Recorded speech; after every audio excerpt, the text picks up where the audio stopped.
Hola, ¿qué tal? ¿Cómo están? Muy buenas tardes, como siempre. Y como hace cuánto, ya van a ser 14 años.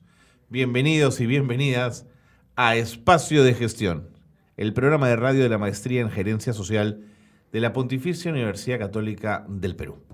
Gracias por acompañarnos, gracias por estar con nosotros, gracias por estar en Zona PUC, por supuesto que todas las semanas nos permite utilizar su señal y su espacio.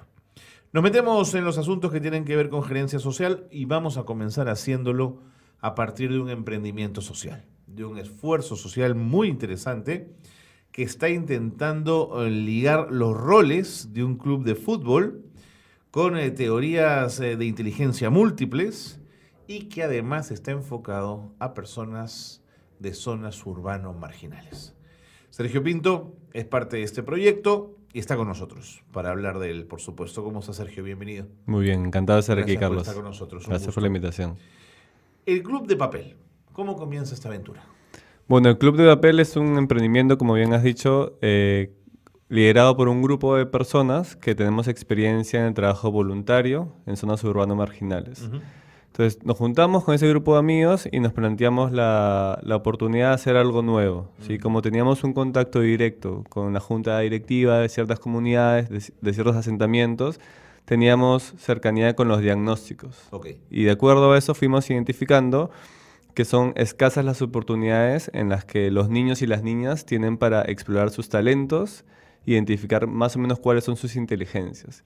Permíteme una acotación. ¿Cómo habías tejido esa red de contactos en estas organizaciones? Nosotros hemos trabajado por muchos años en Techo, un Techo para mi país, que tiene una experiencia en asentamientos humanos. Entonces, a partir de esa experiencia, digamos, de cada uno de nosotros y de la cercanía que teníamos con esas comunidades, fue que nos permitimos construir algo nuevo, ¿sí? que trascienda y que sea otro proyecto. ¿Sí?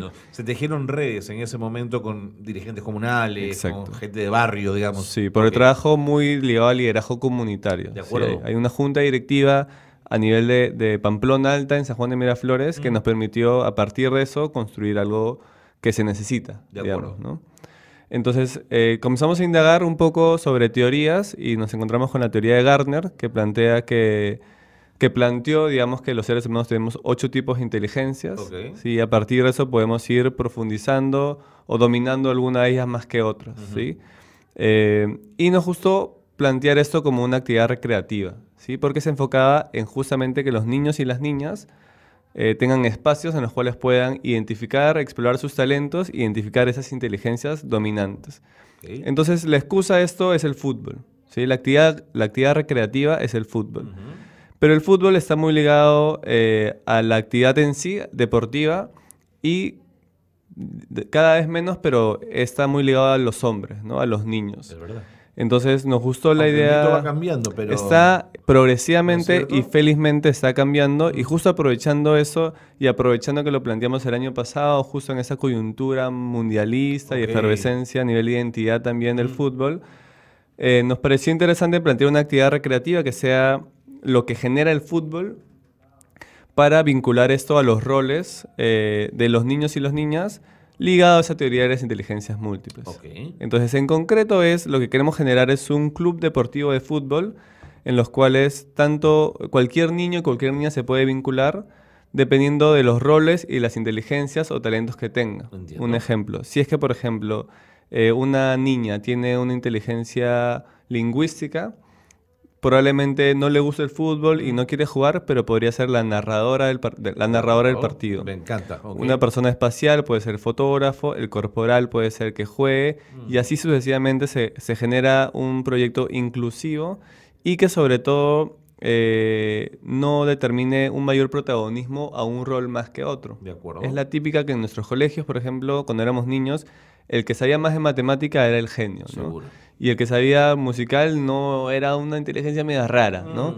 Pero tiene el mismo valor, ¿no? Y justamente lo que queremos es que no solamente el que juega bien tenga un rol protagónico en el club, sino la que narra los partidos o el que hace el diseño.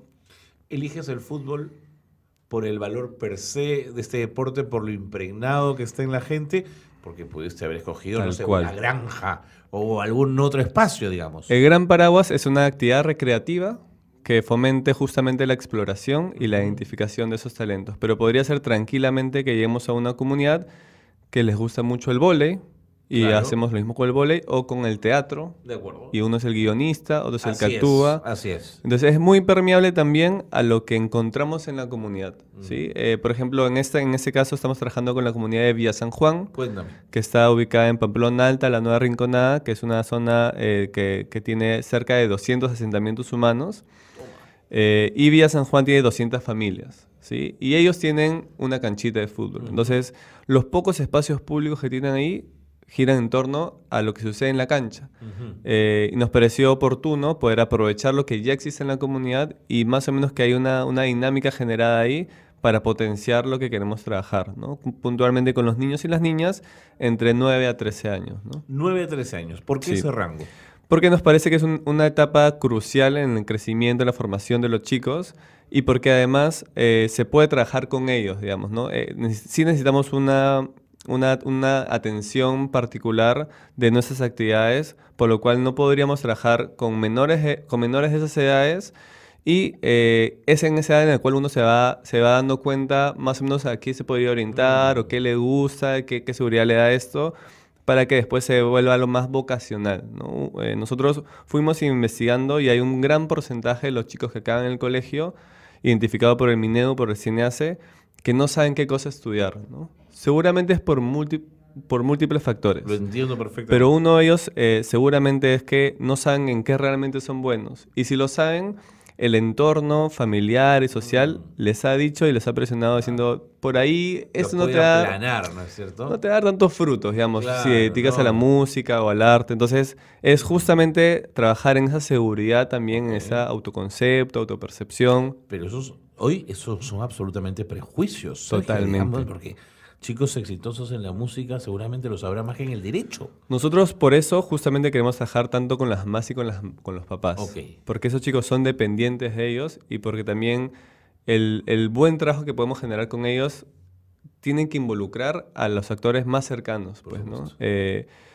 Los indicadores más o menos que queremos trabajar, de hecho, involucran disminuir los prejuicios que tienen los papás y las mamás para con esas actividades recreativas y para con esas inteligencias múltiples, ¿no? Entiendo. Desde que ha comenzado la conversación has hablado de nosotros. ¿Quiénes son nosotros? Nosotros, digamos, somos un grupo de 8 o 9 personas que son, digamos, profesionales de diferentes ramas. Ahí tenemos una ingeniera, un arquitecto, un director de fútbol, un politólogo, que somos amigos que se conocieron justo en esa organización y los que hemos impulsado ese proyecto, ¿sí? Pero igual... desde hace un par de semanas comenzamos una convocatoria y fue bien fructífera porque hay mucha gente que se ha sumado como voluntarios. Eso es bien importante también porque nuestro público objetivo son tanto los niños y las niñas, público indirectamente beneficiado podría ser los papás y las mamás, pero también los voluntarios, ¿no? Porque nos ha pasado a todos de que ya de grandes nos hemos dado cuenta, oye, a mí me gustaría tocar el cajón, pero nunca exploré eso y cuando lo hice ya de grande me di cuenta que me hubiera gustado hacerlo de más chiquito, ¿no? Entonces, son justamente en esos entornos sociales en los cuales uno se puede ir dando cuenta de que podría orientar su vocación a lo que es bueno y a lo que sobre todo le gusta. Entonces se ha sumado un gran grupo de voluntarios, aprox 30 ahorita, que estamos en conjunto con ese proyecto, ¿no? De acuerdo.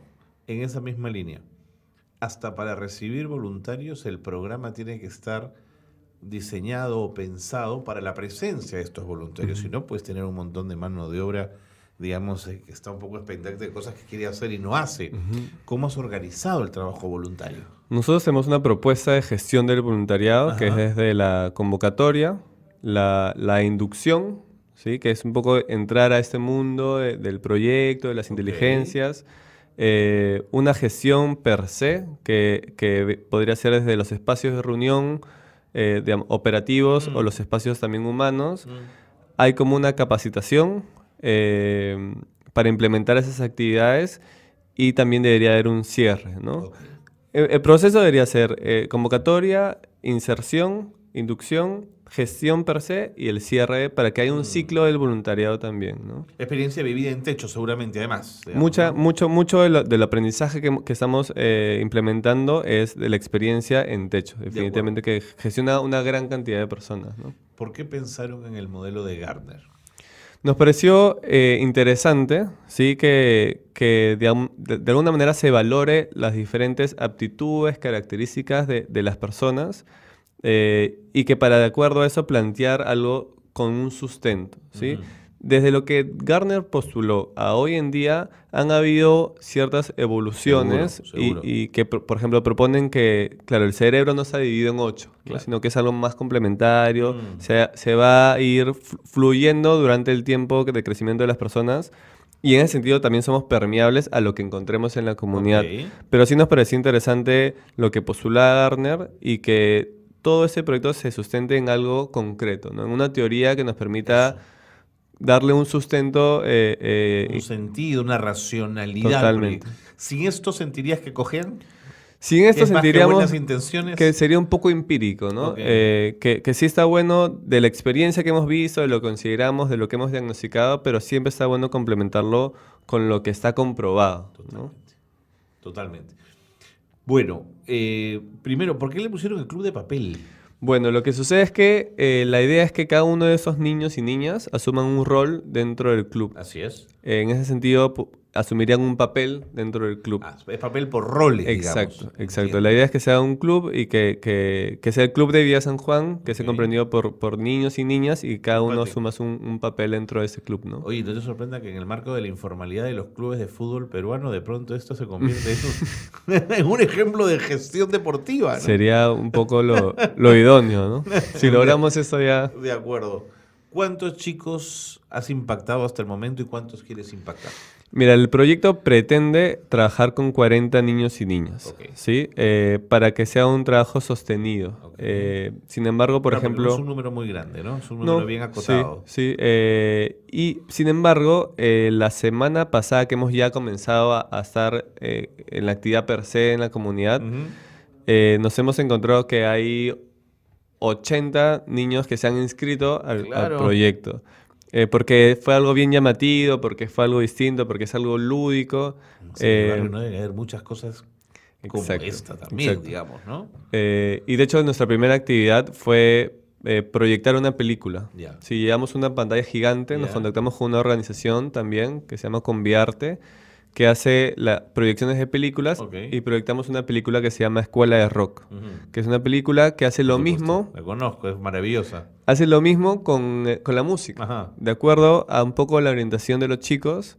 El que le gusta en el vestuario es el que se dedica a eso. Los roles, es verdad. Entonces, nos parecía importante y es crucial en el trabajo en comunidad la convocatoria, ¿no? Y llevar a cosas concretas para llamar la atención y basado en eso construir. Entonces llevamos una pantalla gigante, una pantalla inflable, y el sábado en la noche proyectamos Escuela de Rock para que sea una actividad comunitaria también. Y eso hizo que haya mucha acogida, mucha convocatoria y que la valla también de lo que hemos dejado y que tenemos que continuar sea bien alta, ¿no? ¿Llenaron el cine al aire libre o no? Sí, hubieron más de 100 personas, de hecho, en la canchita. Qué fantástico. Me voy a la pausa, Sergio, pero quiero, al regresar, que me cuentes temas como fondos, financiamiento, sostenibilidad en el tiempo y sobre todo, lo has adelantado ya, el tema de los indicadores, pero tus indicadores de resultados, que además nos interesan más los qualis que los quantis, digamos, aquellos que son más finos y que a veces no se detectan tan rápidamente. Gracias por estar con nosotros. Sergio Pinto es fundador del Club de Papel, está con nosotros y va a seguir con nosotros después de la pausa. Esto es Espacio de Gestión.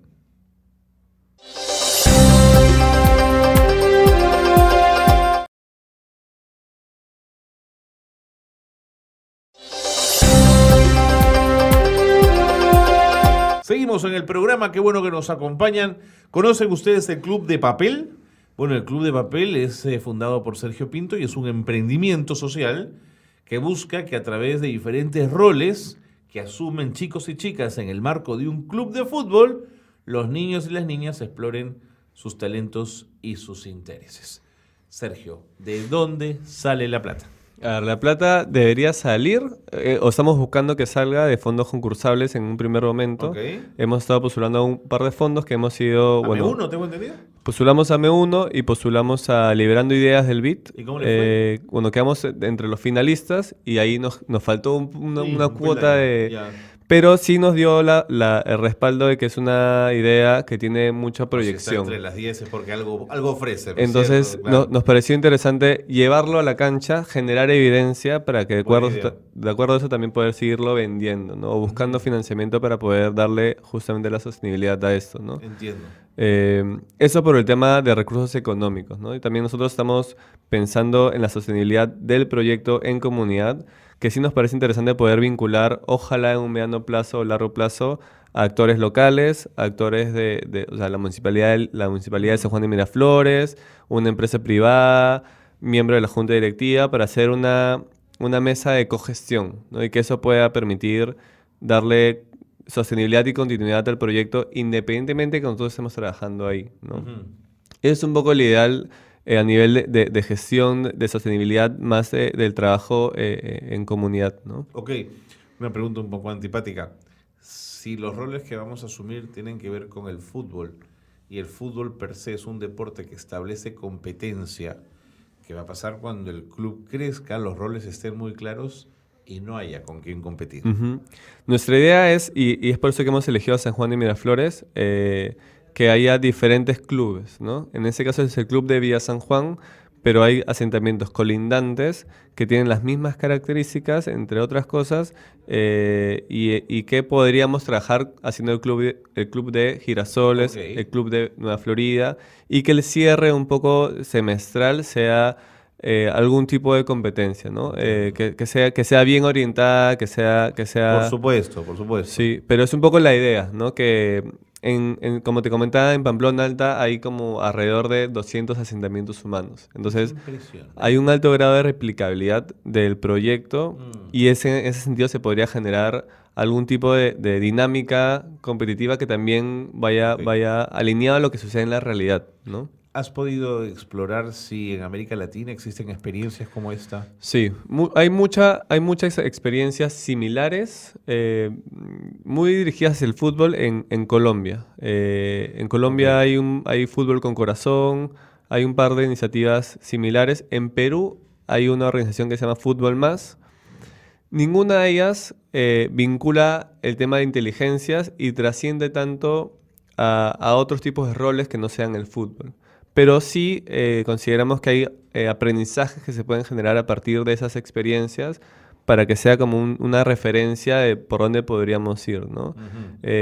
Aquí en Perú, experiencias exitosas las que has visto? Sí. Hay fútbol con corazón y fútbol más son como las más grandes, que están en más países y que tienen evaluaciones de impacto, tienen ya un modelo de negocio también más estructurado, ¿no? Que les pueda dar sostenibilidad, porque claro, estos proyectos sociales, emprendimientos necesitan también una fuente de financiamiento permanente.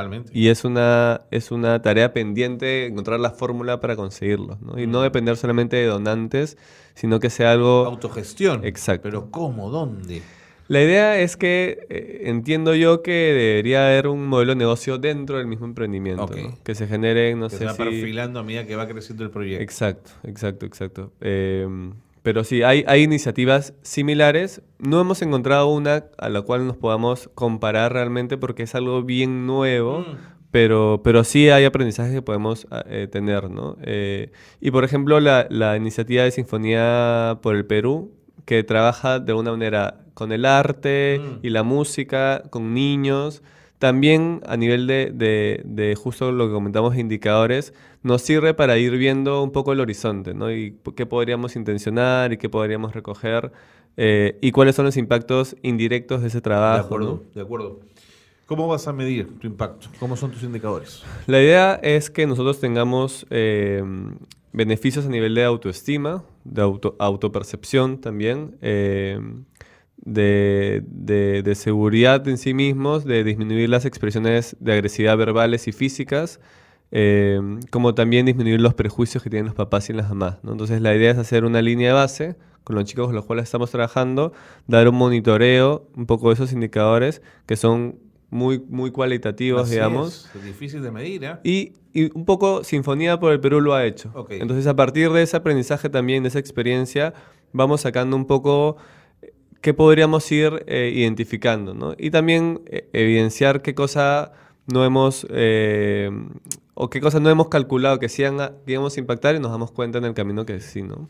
¿Van a necesitar aliados para la construcción de las herramientas de medición, para la fineza del análisis?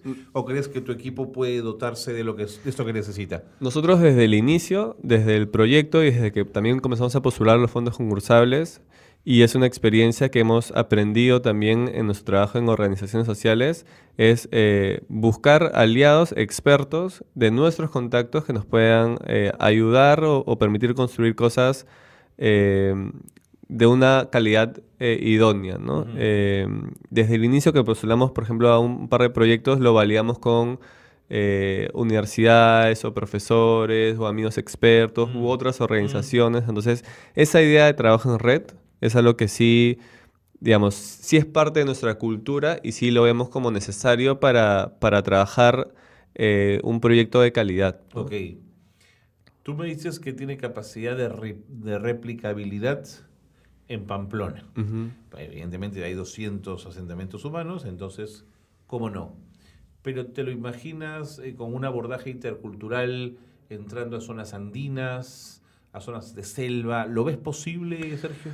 Sí lo veo posible, siempre y cuando haya ese espacio de un diagnóstico que nos permita identificar de repente cuál es la actividad recreativa más llamativa, ¿no? Porque la problemática de los espacios, de los escasos espacios para igual explorar los talentos, identificar las inteligencias, es algo que se da en contextos vulnerables como Pamplona, como se da en contextos no tan vulnerables como los colegios que hemos ido o las universidades que hemos ido.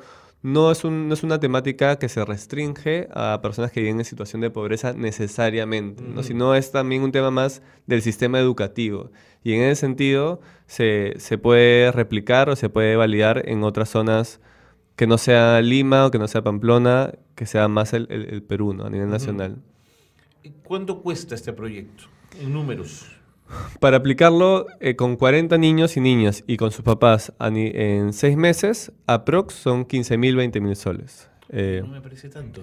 No, justamente es por eso que postulamos a estos fondos que más o menos dan ese fondo y que igual lo estamos haciendo. O sea, igual estamos llevando a cabo un piloto, como te comentaba, para poder sacar evidencia y que eso nos permita también hacerlo a mayor envergadura, ¿no? Magnitud. Una última pregunta, porque ya el tiempo nos gana. ¿Cuándo calculas tú que el proyecto ya puede estar maduro al ritmo que están trabajando? Nosotros en diciembre terminaríamos nuestro piloto y a partir de eso vamos a seguir postulando un par de fondos que tenemos mapeados y vamos a comenzar a validar lo que hemos identificado, como te decía, con universidades, con esos expertos. Yo creo que para el próximo año podríamos tener algo consolidado y que nos permita también tener evidencia de lo que estamos haciendo para poder crecer en comunidades y en personas también, ¿no? Fantástico. Sergio, muchas gracias. Gracias por haber venido. Y atención a todos, cuando escuchen del Club de Papel, no piensen en reciclaje, no piensen en cartón, piensen en un club donde se juega con los roles. Y en medio, el fútbol. Es una idea fantástica. Sergio, mucha suerte y ojalá que esto madure pronto, por el bien de estos chicos y para que ustedes puedan demostrar que este es un programa exitoso y replicable, además. Muchas gracias. Muchas gracias por el espacio. Sergio Pinto ha estado con nosotros, fundador del Club de Papel. Vámonos a la pausa y seguimos con más en Espacio de Gestión.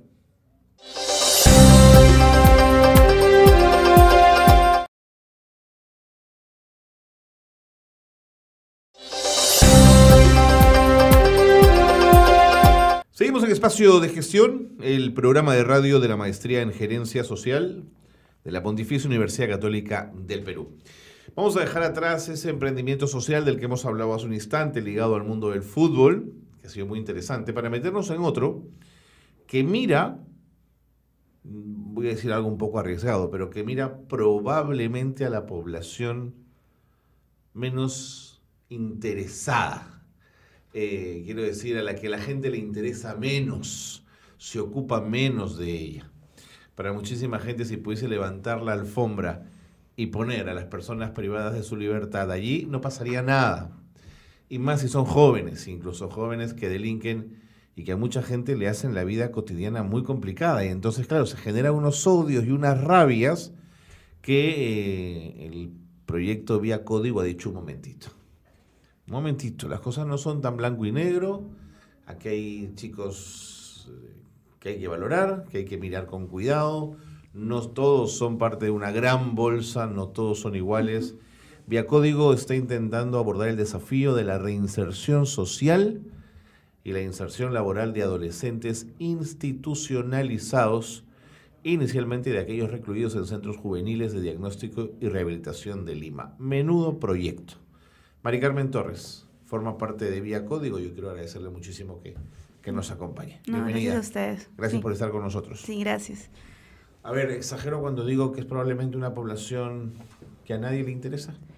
Que muy poca gente apuesta por ellos, eso sí es algo real, ¿no? Definitivamente hay gente que está apostando por los chicos en diferentes iniciativas que hay, pero lamentablemente una vez que reciben este apoyo, cuando los chicos se encuentran con la realidad, cuando salen, encuentran más bien rechazo y mucha estigmatización, ¿no? Entonces es un trabajo bastante duro en diferentes flancos, pero que son chicos por los que se puede apostar finalmente y es lo que nosotros creemos como Vía Código, ¿no? De acuerdo. Antes de entrar de frente a Vía Código, ¿puedes contarnos un poquito cuál es la situación de los jóvenes que están hoy día privados de su libertad en los centros juveniles de diagnóstico? ¿Cuántos son? ¿Son hombres? ¿Son mujeres? ¿Hay esa data? Sí, de hecho, o sea, en el caso de nuestro país ya felizmente ya contamos con más centros, no solamente está en Lima. En el caso de varones sí tenemos centros que pueden estar en Lima, en Trujillo, también al sur del país, si no me equivoco, es en Cusco. Y en el caso de mujeres solamente contamos con un centro de rehabilitación, que es el Centro Juvenil Santa Margarita a nivel nacional, es el único. Tenemos más o menos 2.500 jóvenes que están en situación de, que son jóvenes infractores, en el caso que son jóvenes privados de libertad, cerca de 2.500, como te estaba comentando, pero igual también en el caso tenemos tanto medio abierto como medio cerrado. Yo te hablo de medio cerrado, que son los que están privados de libertad, porque Entiendo. igual también hay mayor amplitud, ¿no? ¿Son hombres o son mujeres en su mayoría? En su mayoría son hombres, porque hay más centros de rehabilitación que son para varones. Como te comentaba, solamente hay uno para mujeres, que bordea casi solamente 100 adolescentes mujeres, a diferencia de varones que contamos con mucha más cantidad, ¿no? ¿Hay explicación para entender por qué la mujer comete menos infracciones o delinque menos que los hombres? ¿Hay una explicación posible? Creo que esa es una data que todavía es algo que todavía se está revisando bastante. Yo no sé si me atrevería a decir que finalmente delinquen menos, pero sí hay muchos factores de riesgo que están más visibles en el caso de algunos varones que están encontrados y que de alguna u otra manera también el tipo de delitos por los cuales ellos están involucrados está muy asociado a conductas agresivas que muchas veces está por factores sociales, está muy relacionado con el campo de los varones, ¿no? También en caso de las conductas que estaban con mayor frecuencia en el caso de sicariato, de homicidios, en el caso también de robo agravado. Que si bien ¿Qué significa? ¿La cosa patriarcal de demostrar hombría, de ser competitivo, de ser más fuerte, de ser más violento? ¿De eso hablamos? Yo creo que sí, justamente hay un montón de factores sociales que son de riesgo también y en los cuales también hay mucha presencia en el caso de varones. En el caso de mujeres, yo creo que igual hay muchas otras problemáticas sociales que están sucediendo con una adolescente mujer, pero probablemente no termine necesariamente en delinquir como podría ser en el caso de un varón, pero sí definitivamente de diferentes matices que pueden estar presentes, ¿no? De acuerdo. Sí. Sí, interesante. Ahora, para el nivel de población del Perú, 2.500 me suena poco. Mari Carmen, no sé si esto es así. En el caso que están privados de libertad, hay muchos otros jóvenes que no tendré ahorita el número exacto, que se encuentran en SOAS, por ejemplo, que sí son servicios de orientación para el adolescente. Entonces, cuando hablamos de adolescentes infractores, hablamos de diferentes niveles, perfiles, por supuesto, perfiles de riesgo y de nivel de criminológico que pueda estar presente. Entonces, hay muchos jóvenes que sí hay mayor cantidad que están en servicios todavía de orientación al adolescente que está en servicio abierto, ¿no? Pero lamentablemente muchos de ellos pueden terminar también luego en un centro de rehabilitación como por ejemplo en el caso juvenil de Lima, que es Marenguita, el ex Marenguita, pero sí, igual es una cantidad también bastante porque todavía tenemos indicadores altos de reincidencia, entonces muchos de estos chicos, por ejemplo, pueden entrar siendo un adolescente, por ejemplo, a 17 años, 16, en el límite, ¿no? En el límite y luego probablemente no supongamos pueden volver nuevamente, pero ya no a un centro de rehabilitación, sino a una cárcel como adulto. Entonces sí, el número sí para adolescentes, a mi parecer, sí podría ser igual significativo. ¿Podría ser significativo para el total de población que somos, digamos? Sí, o sea, igual por todos los niveles. Tenemos un alto nivel de reincidencia, lamentablemente, todavía en nuestro país. Entonces, sí, es un número que se consideraría significativo. Alguna vez escuché decir a Pérez Guadalupe, quien fue ministro del Interior, pero que trabajó durante muchos años labor pastoral en cárcel, que era fácil detectar los barrios de procedencia de por lo menos el 60%. Los barrios de procedencia. De procedencia de los chicos que delinquen o que cometen faltas. Y que estaban claramente ubicados, al menos en Lima, en barrios y zonas. Ya. Si esto es cierto, tomando la palabra de Pérez Guadalupe, ¿por qué el abordaje, no es cierto, siempre es el punitivo y no es el de la intervención o el impacto social, Mari Carmen? Eso es algo que en verdad sí, que de pronto pueden ser carencias que están habiendo ya a nivel del sistema de intervención que pueda haber, porque lamentablemente cuando hablamos, por ejemplo, a nivel de prevención, sería importante de que se prevalezca la prevención primaria, que sería antes de que estén esos factores de riesgo. Así es. Pero claro, como tú dices, se da a nivel terciario cuando ya hay que darse un tema de rehabilitación y punitivo. Entonces ya son dos factores que definitivamente el alcance ya no da cuando hay muchos otros jóvenes que tienen factores que ya están en estos barrios, ya hay factores de dificultad en acceso a educación, de niveles de violencia y podría enumerar un montón y que podrían ser muy proclives a que terminen en un centro, lamentablemente, ¿no? Entonces, ¿por qué finalmente creo que como iniciaste, que tal vez no hay una mirada tanto de la sociedad como también a nivel del Estado de esta población, ¿no? Entonces se termina haciendo ya muy apaga incendios cuando se tendría que hacer todo un trabajo más bien detrás. Siendo además el ser humano el centro de atención de este programa y de esta maestría, y por eso te hemos invitado para hablar de estos chicos y sus particularidades. No entiendo cómo una sociedad no se ocupa de ellos sabiendo que este es el germen de la inseguridad de la que tanto reclama y se harta y se satura, digamos. Es como mirar el problema como si el problema fuera de otros, ¿no? Sí, lamentablemente sí. Es algo bien difícil de verlo una vez que uno está dentro, ¿no? Porque muchas veces los chicos es tener ese trabajo de volver a humanizar justamente chicos de que han sido deshumanizados desde su crianza, que no se han sentido muchas veces parte de una sociedad incluso, y cuando regresan no es que regresen a una sociedad en la que se han sentido parte, sino que nuevamente siguen percibiéndose como rechazados. Entonces hay todo un trabajo de resocialización importante. Una última, antes de entrar a Vía Código. ¿Qué hace una chica como tú en un sitio como este? Digamos, hay una vieja canción, me ha hecho pensar, ¿cómo te involucraste en este tema? Creo que en verdad siempre me ha encantado trabajar con adolescentes. Bueno, desde hace varios años me ha encantado trabajar con adolescentes. De hecho, en la entrevista cuando postulé también a mi trabajo, era un poco, ¿y cómo así con jóvenes infractores? ¿No? Pero como les dije en su momento, yo me quedé más con la palabra adolescentes, con jóvenes que la parte de infractores. O sea, son adolescentes con los que hay que trabajar en nuestro país, así como con otros adolescentes con los que he trabajado, ¿no? ¿Tu formación es jurídica? Yo soy psicóloga. Psicóloga. Yo soy psicóloga. Sí, pero bueno, siempre con mucho interés en la parte social y sobre todo el desarrollo de Perú, ¿no? Entonces sí. De acuerdo. ¿Cómo entras a Vía Código y cómo comienza Vía Código a operar? Bueno, en mi caso yo comienzo en Vía Código ya en el 2017. Siempre me había interesado poder participar en campo de proyectos sociales. Había participado más a niveles de voluntariados o de pronto iniciativas pequeñas, pero a nivel de trabajo siempre había sido una aspiración mía, ¿no? A nivel profesional. Entonces, bueno, creo postulé al trabajo y a partir de también un interés que había tenido ya previo en campo tecnológico, en un voluntariado que enseñaba coding en jóvenes en situación de riesgo también. Entonces, bueno, mi perfil encajó perfecto para poder trabajar en todo caso con Vía Código y justo empecé con la primera promoción. Vía Código justo también inicia sus actividades en el 2017. Hubo un proyecto piloto con el cual trabajamos con 12 chicos en el centro juvenil a partir de un diagnóstico que también se realizó y hubo toda una apuesta creíamos en este mix, ¿no? Enseñar tanto coding como habilidades blandas y que esto iba a permitir a los chicos poder luego insertarse y reinsertarse, ¿no? ¿Qué cosa es coding? Con eso de coding lo que nosotros enseñamos es el desarrollo web en maquetación web, es decir, que los chicos puedan aprender a crear páginas web desde el centro juvenil.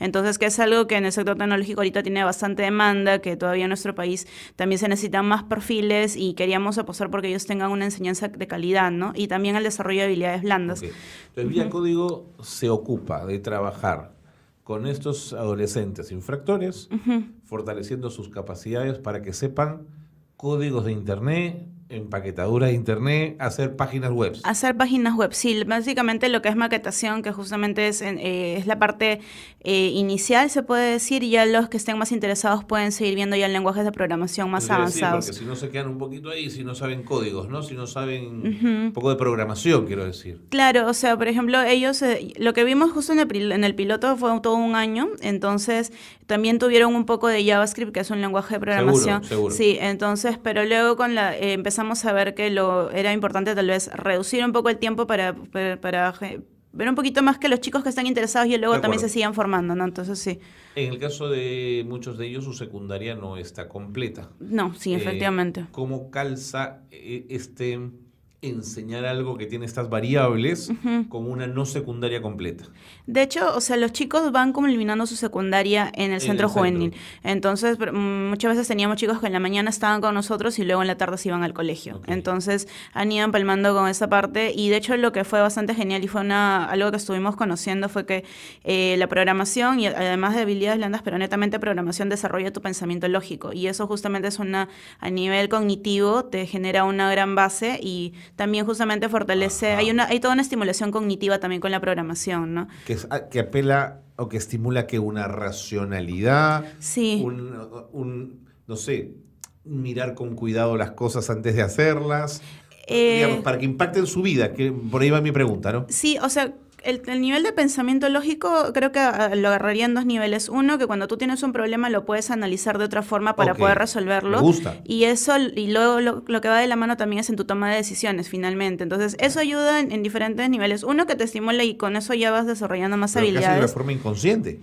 Sí, no, lo que pasa es que también en mi caso había venido trabajando en un voluntariado que se llama Proyectate, que trabajaba justamente en coding, donde habíamos estado viendo justamente en las mediciones que enseñando eso se generan cambios a nivel cognitivo. Esto está medido entonces. Esto sí, claro, está medido. No es una intuición, no es un puede ser. No, está medido y creo. Y es algo que muchas veces cuando conversábamos con el equipo veíamos de que mediciones en programación, por ejemplo, se había hecho con gente súper capa de MIT o en Estados Unidos, pero gente que definitivamente ya tiene una base cognitiva súper alta. Claro. Entonces, a nivel en Perú nosotros hemos hecho estas líneas bases, ¿no? Finalmente con los chicos y en el centro juvenil y con otra población con la que hemos trabajado también este año ya no privada de libertad.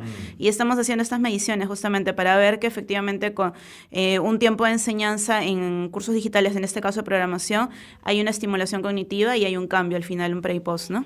De acuerdo. Me tengo que ir a la pausa, pero tengo que hacer un comentario porque si no se me va a quedar atragantado, querida Mari Carmen, y es que te refieres a los adolescentes infractores como los chicos. Y los chicos es una palabra que entraña mucho cariño. Sí. Y cuando en general la gente ve a adolescentes infractores, lo que siente es mucha rabia. Sigamos conversando de esto. Gracias por estar en el programa, gracias por acompañarnos. Mari Carmen Torres está con nosotros, es una trome, pero además súper comprometida con jóvenes infractores, con sus chicos, con los que trabaja intensamente, enseñándoles códigos o maquetación para hacer páginas web y posiblemente algún nivel de código en el futuro para un mejor producto final, caray, en páginas web. Vamos a conocer más de ella después de la pausa. Quédense con nosotros. Esto es Espacio de Gestión.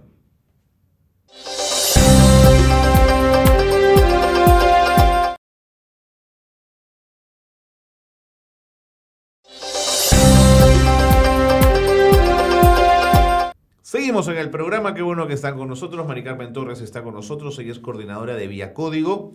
Vía Código es una entidad sin fines de lucro, con un plan a mediano y largo plazo, que es la reinserción social y la inserción laboral de adolescentes institucionalizados. Vía Código está conformado por un equipo de psicólogos comunitarios. Bueno, la misma Mari Carmen es psicóloga. Hay filósofos, hay programadores, hay terapeutas, en fin, todo el equipo que puede hacer posible que los chicos, que los adolescentes infractores privados de su libertad puedan aprender coding, como dice ella, que es el trabajo de maquetación de páginas web. Claro, entonces, cuando a mí me plantearon esta entrevista, Mari Carmen, yo decía, pero ya, okay, un proyecto que va a enseñar páginas web. Pero ¿por qué no les enseña marketing? ¿O por qué no les enseña, no sé, caray, cosas ligadas al mundo de la construcción civil, pensando torpemente yo en lo laboral inmediato. Pero cuando tú me dices que está medido y probado, que la aproximación de cualquier cosa que tenga una base de razonamiento lógico muy intensa puede generar un cambio muy potente. Y tú me dices que eso está medido.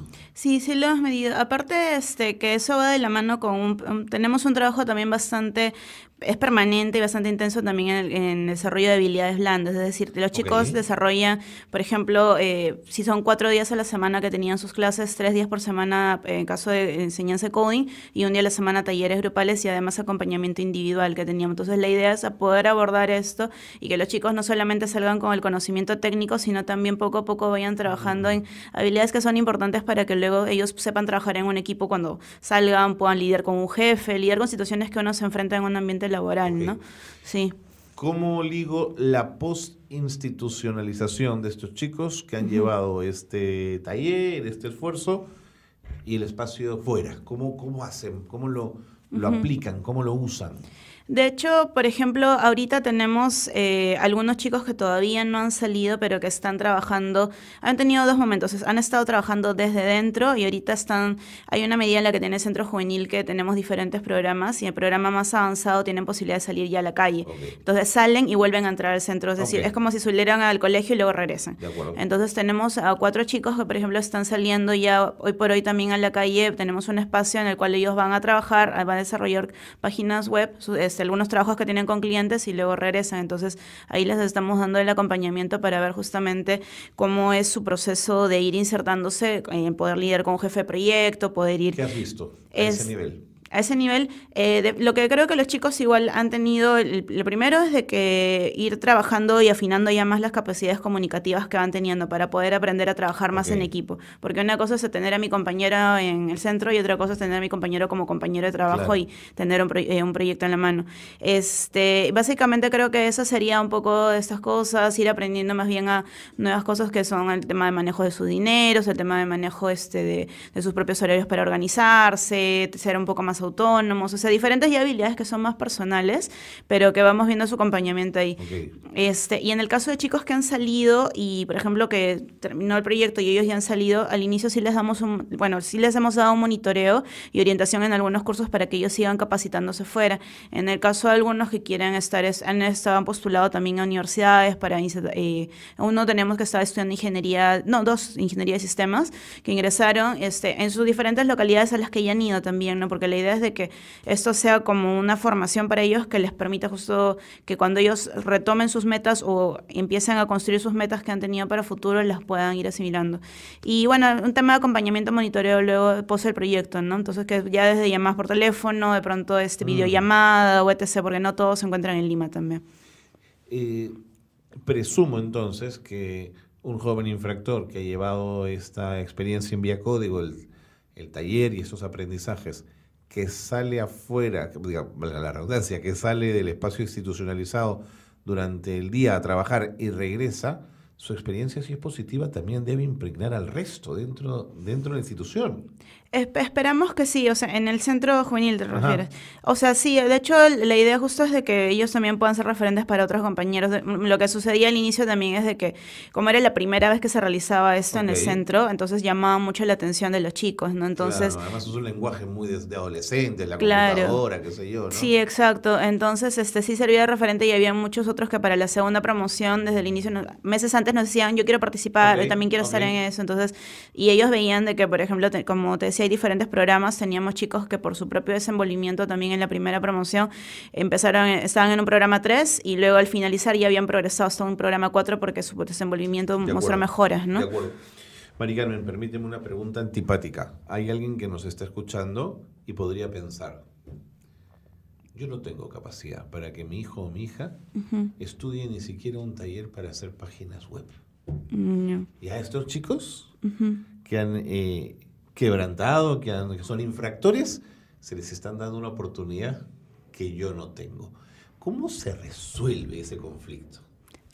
Es que sí, finalmente son diferentes, son espacios en los cuales hay que ver las formas en las que podemos ir apuntando una mejora también en nuestro país. Definitivamente es una situación difícil, pero en el sector tecnológico están habiendo cada vez más oportunidades para diferentes personas. O sea, y justo teniendo esa mira también en un momento nosotros como proyecto pensamos, tenemos a tantos adolescentes infractores de que están en nuestro país, pero si vemos el panorama más grande, hay muchos adolescentes en general también y jóvenes de que están en una situación que terminan la secundaria y luego no siguen estudiando. O sea, tenemos los ninis famosos, ¿no? Los ninis y justo ahí es de que este año también es que ampliamos también un poco más, hicimos una alianza justamente con otras instituciones y trabajamos con jóvenes de que no son infractores, pero sí están en algún tipo de situación de vulnerabilidad por tema económico, situaciones familiares, pero que quieren estudiar y quieren trabajar. Entonces, posibilidades y lo bacán y lo genial de este rubro es de que en verdad la programación todos la pueden aprender, todos en diferentes espacios lo pueden hacer, ¿no? Hayas estudiado lo que hayas estudiado, puedes aprender programación, ¿no es cierto? Exacto, sí. De acuerdo.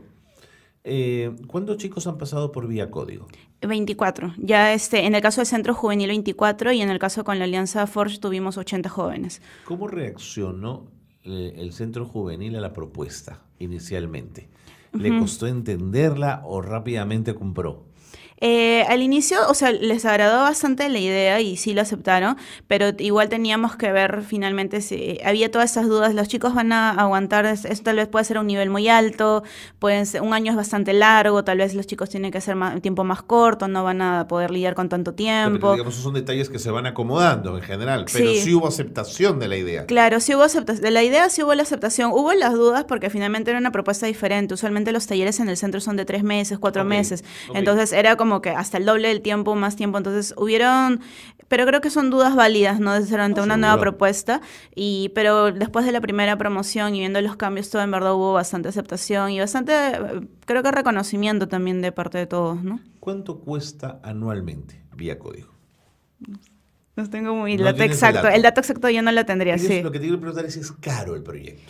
De hecho, sí, justamente en el caso de los 2 primeros años nosotros hemos tenido la facilidad de haber tenido las donaciones privadas también de los fundadores, entonces ahí es donde hemos podido sostener el proyecto el año y medio, pero ya justamente hemos hecho cambios en la estructura y la sostenibilidad del proyecto para ver cómo es que también empezamos a ser más autosostenible y a nivel también porque por ejemplo la propuesta en centros juveniles puede ser una propuesta que es cara por la duración del proyecto, porque necesitamos un equipo que esté perennemente con ellos, de que no solamente es una persona, sino probablemente siempre tiene que ser un programador y un psicólogo. Entonces es un proyecto que es bastante completo, pero efectivamente es caro. Entonces en este último año es que estamos haciendo las modificaciones para hacer un planteamiento de nuestro modelo y poder validarlo justamente y encontrar un modelo de negocio que nos permita justamente esa sostenibilidad que es lo que queremos, ¿no?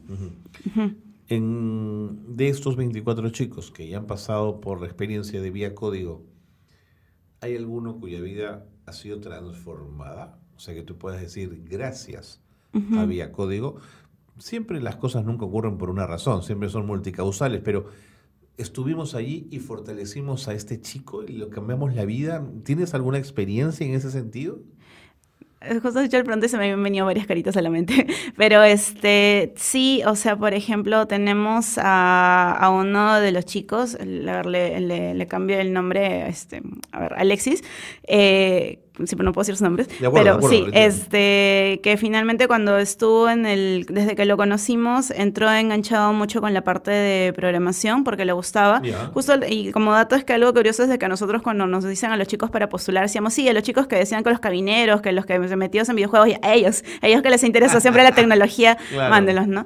Entonces, era un chico que, claro, le interesaba un montón el tema tecnológico, pero la parte personal tal vez no tanto, definitivamente no era su gancho, ¿no? No era algo que le llamaba tanto la atención. Y era ya el contacto con otros. Sí, y aparte el participar en estos talleres grupales y todo. Entonces, a lo largo del proyecto vimos que más bien empezó a reconocer que conocer de sí mismo y aprender a manejar, incluso la programación frustra un montón. Entonces, ver de las dos cosas que trabaja. Sí, porque tienes que equivocarte. Si no te equivocas, no aprendes. Claro. Exacto. Entonces, y te vas a equivocar, no hay forma que no te equivoques y más de una vez al día. Entonces, y es eso genial, que aprendan a lidiar. Entonces, él, por ejemplo, luego con su desenvolvimiento desenvolvimiento incluso logró, lo primero que logró fue que con las evaluaciones que le hicieron le redujeron un poco también su medida, porque vieron justamente que tuvo un buen desenvolvimiento y que podía seguir cumpliendo parte de su medida ya en la calle mientras iba estudiando y con una medida de medio abierto. Y en la cual justamente inmediatamente que ha salido, regresó también para dar un examen de certificación para con nosotros, el cual lo aprobó, tuvo sus tareas, ha ingresado ya a la universidad, tiene un proyecto de vida claro, está en comunicación igual con nosotros para ver en lo que lo podamos ir orientando. Entonces es un chico que se aprendió a comunicar, aprendió a pedir ayuda, ha creado un proyecto de vida. Entonces yo creo que ese es un cambio que ha tenido significativamente, ¿no? Entonces, y creo que sí, gran parte de la cuota sí ha sido de la formación que tuvo con nosotros y permitirse ser ayudado, ¿no? Y orientado, creo que sería la palabra más adecuada. Entonces sí. Mari Carmen, es suficiente, no me cuentes más, firmo. Firmo, de todas maneras. Ese solo ejemplo hace que todo esto valga la pena. Sí, sin duda. Totalmente. Sin duda. Mari Carmen, el tiempo me ganó. Quiero agradecerte muchísimo que te hayas tomado este tiempo para estar con nosotros, para contarnos un poquito de Vía Código, pero sobre todo las gracias por trabajar con esta población, que es tan necesitada de todo esto. Muchísimas gracias. No, muchísimas gracias, sí.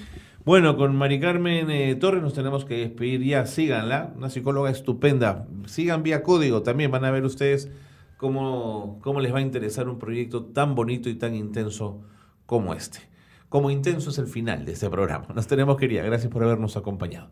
Gracias por seguirnos siempre en Espacio de Gestión. Buenas tardes.